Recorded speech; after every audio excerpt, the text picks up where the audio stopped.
राष्ट्री संगमनी वसूना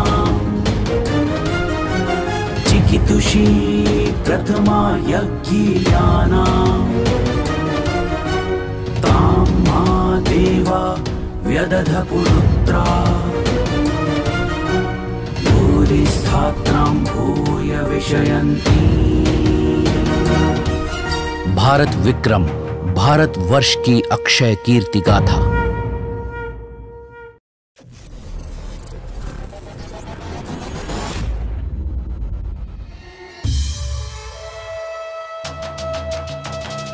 जननायक गणनायक संवत् प्रवर्तक सहसांक सम्राट विक्रमादित्य की, महाकाल हर सिद्धि भैरव उपासक शकारी विक्रमादित्य की जय हो। ज्ञान विज्ञान कला संगीत ज्योतिष पुरोधा विक्रमादित्य की, ऋण मुक्त करता प्रजा दुख हरता जनप्रिय महाराज विक्रमादित्य की।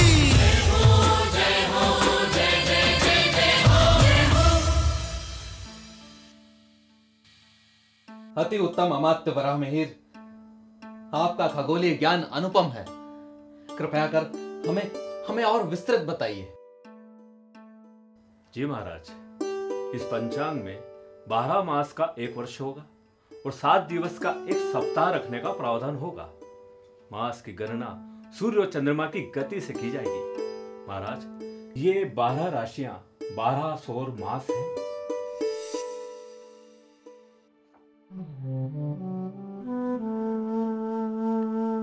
जय श्री महाकाल।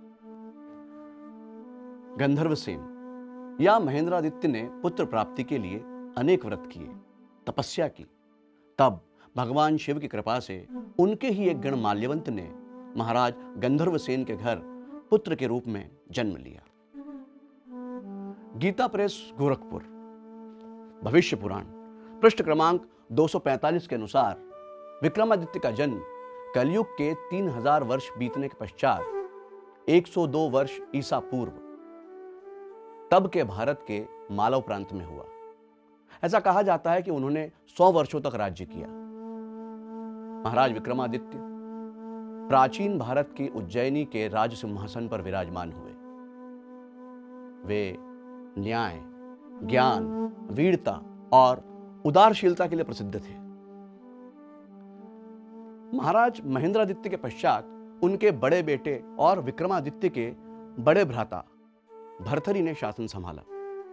उनके शासन काल में शकों का आक्रमण बढ़ने लगा और इसी के साथ बढ़ने लगा भर्तरी का वैराग्य के प्रति मोह।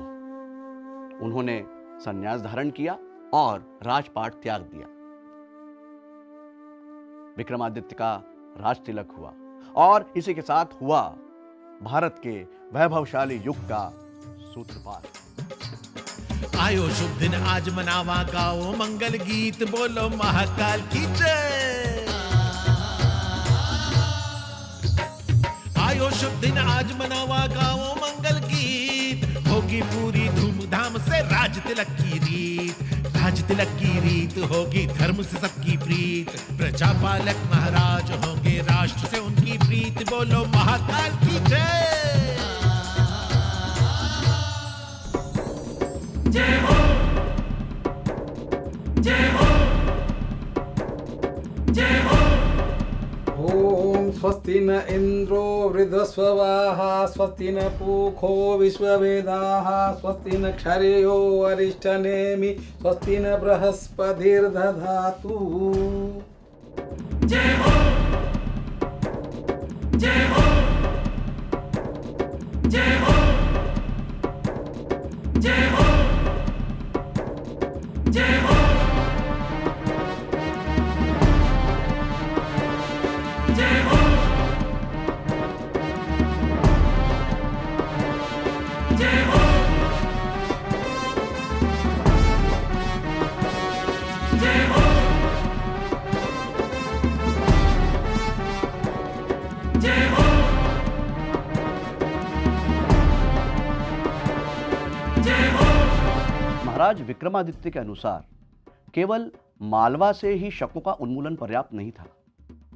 जब तक सौराष्ट्र, सिंध, कोंकण और पश्चिमी सीमांत के समीपवर्ती इलाकों में वे विद्यमान हैं, तब तक भारत सुरक्षित नहीं था। आवश्यकता थी सबको एक ही ध्वज के नीचे लाने की, सबको संगठित करने की, फिर वो चाहे अनुनय विनय से हो या बलपूर्वक। और महाराजा विक्रमादित्य ने दोनों उपायों का सहारा लिया। राज्य के विस्तार की अभिलाषा उनकी कभी नहीं थी, वे धर्म विजयी थे। सर्वप्रथम उन्होंने सौराष्ट्र और सिंध को शकों से मुक्त कराया। सेनापति कनिष्क, आप सेना की 2 नवीन टुकड़ियों का निर्माण करिए। दोनों ही सर्व सुविधा युक्त और हर परिस्थिति का सामना करने में सक्षम हो, अश्वगज धावक से परिपूर्ण हो। जो आज्ञा महाराज, किंतु यदि धृष्टता ना हो तो एक बात पूछ सकता हूँ? निसंकोच पूछिए सेनापति कनिष्क। हमारे राज्य की सभी सीमाएं पूर्णतः सुरक्षित हैं, फिर ये आकस्मिक नियुक्तियां क्यों? सेनापति, मां हरसिद्धि की कृपा से आज हम चहुं ओर से सुरक्षित हैं, परंतु हमें यह कदापि नहीं भूलना चाहिए कि अगर हमारे पड़ोसी सुरक्षित नहीं तो हम भी सुरक्षित नहीं हो सकते। आज संपूर्ण भारतवर्ष के विभिन्न क्षेत्रों पर शकों का आधिपत्य है। उनके आगमन से हमारी पवित्र धरती मलिन हो चुकी है और ये हम कदापि सहन नहीं कर सकते। अवश्य महाराज, भारतीय सनातनी होने के आधार पर हमारा परम कर्तव्य है कि हम भारत की सीमाओं की रक्षा शकों से करें। तो ठीक है सेनापति, हमारी पहली प्राथमिकता होगी सौराष्ट्र और सिंध को स्वतंत्र करवाना। जो आज्ञा महाराज। ये तो मात्र प्रारंभ था। महाराज विक्रमादित्य का उद्देश्य संपूर्ण भारत भूमि से शकों का नाश करना था।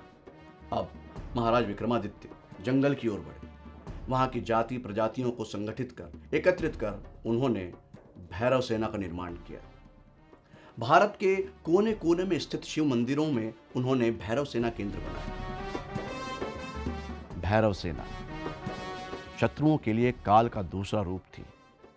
हर युद्ध में माहिर यह सेना शत्रुओं के लिए साक्षात मृत्यु थी।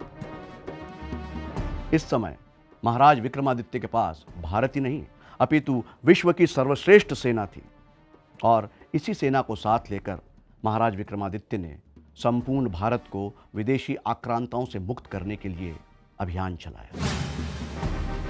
महाराज, आज आपके चरण कमलों के दर्शन करके मेरा जीवन धन्य हो गया है। वीर यारक, हमने तुम्हारी वीरता के किस्से सुने हैं। तुम जैसा धर्मनिष्ठ देशभक्त पाकर हमें गौरव का अनुभव होता है। महाराज, आपकी विशालता का मैं एक अंश मात्र हूँ। विदेह के इस क्षेत्र को स्वतंत्र कराने में मुझसे अधिक मेरे साथियों का योगदान रहा है। तुम्हारी यही विनम्रता तुम्हें विशिष्ट बनाती है आर्यक। अब हम आगे की ओर प्रस्थान करेंगे आर्य। संपूर्ण भारतवर्ष में तुम्हारी तरह सैकड़ों भैरव सेना प्रमुख हैं जिनसे हमें भेंट करनी है और जिनकी सहायता से ही भारतवर्ष शकों के आक्रमण से मुक्त हो पाया है। ये भारत निर्माण और सनातनी धर्म के गौरव का काल है। जय श्री महाकाल। जय श्री महाकाल।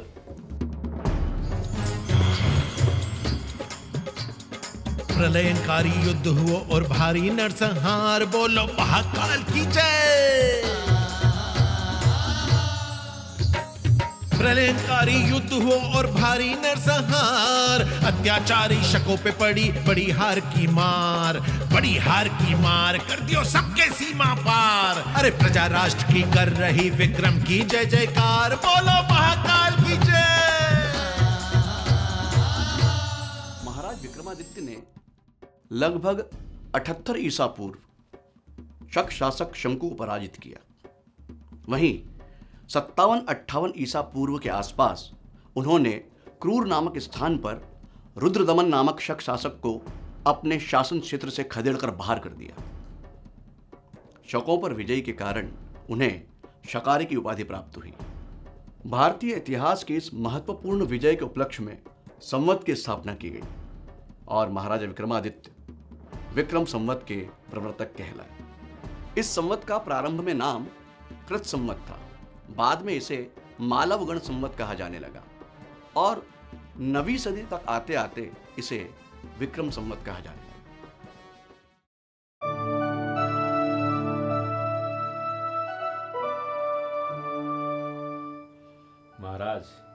आपके आदेश अनुसार और अपने वर्षों के अनुभव से ग्रहों और नक्षत्रों का विश्लेषण कर उनकी गति और दूरी का अध्ययन कर ज्योतिषी गणनाओं को संकलित कर सूर्य और चंद्रमा के आधार पर इस संवत का संकलन किया गया है।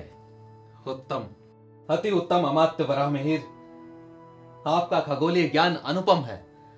कृपया कर हमें और विस्तृत बताइए। जी महाराज, इस पंचांग में 12 मास का एक वर्ष होगा और 7 दिवस का एक सप्ताह रखने का प्रावधान होगा। मास की गणना सूर्य और चंद्रमा की गति से की जाएगी। महाराज, ये 12 राशियां 12 सौर मास है। महाराज, पूर्णिमा के दिन जिस नक्षत्र में चंद्रमा होता है उसी आधार पर सभी मास का नामकरण किया गया है। अद्भुत, अद्भुत ज्योतिषाचार्य और महान खगोलविद वराहमिहिर, अद्भुत। आपके समान ज्योतिषीय और ग्रहों का ज्ञान ना कभी किसी को था और ना ही भविष्य में ये किसी के लिए भी संभव हो पाएगा। अद्भुत।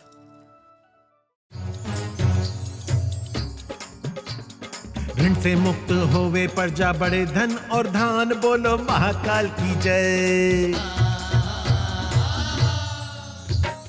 ऋण से मुक्त होवे प्रजा बड़े धन्य और धान, बड़े धन्य और धान होवे विक्रम को सम्मान। शक्य कर दियो देश से बाहर ऐसो करियो काम, विक्रम संवत शुरू हुआ ने प्रसन्न हुआ महाकाल, बोलो महाकाल की जय। इस संवत की पुष्टि ज्योतिष विद्या वर्ण से प्राप्त होती है, जो कि 34 ईसा पूर्व लिखा गया था। इसके अनुसार महाराज विक्रमादित्य ने इस संवत का प्रारंभ 57 ईसा पूर्व किया था। अरब साहित्य में भी महाराज विक्रमादित्य का वर्णन प्राप्त होता है। कुछ इतिहासकारों के अनुसार उज्जैन के शासक विक्रमादित्य का शासन भारतीय महाद्वीप के अलावा इराक, ईरान और अरब तक फैला हुआ था। हमारे देश का नव संवत्सर यानी नववर्ष चैत्र शुक्ल प्रतिपदा से प्रारंभ होता है। विक्रम संवत और शक संवत दोनों ही भारतीय नववर्ष की पहचान है। ये दोनों ही संवत्सर सूर्य और चंद्र के परिभ्रमण पर आधारित है और वैज्ञानिक रूप से पूर्णतः सही भी है। हमारा संवत्सर भारत ही नहीं अपितु विश्व के सभी संवत्सरों में सबसे प्राचीन संवत्सर माना जाता है और वैज्ञानिक दृष्टि से सटीक भी। जय श्री महाकाल, जय सम्राट वीर विक्रमादित्य। जननायक गणनायक संवत प्रवर्तक सहसांक सम्राट विक्रमादित्य की महाकाल हर सिद्धि भैरव उपासक शकारी विक्रमादित्य की जय हो। ज्ञान विज्ञान कला संगीत ज्योतिष पुरोधा विक्रमादित्य की ऋण मुक्त करता प्रजा दुख हरता जनप्रिय महाराज विक्रमादित्य की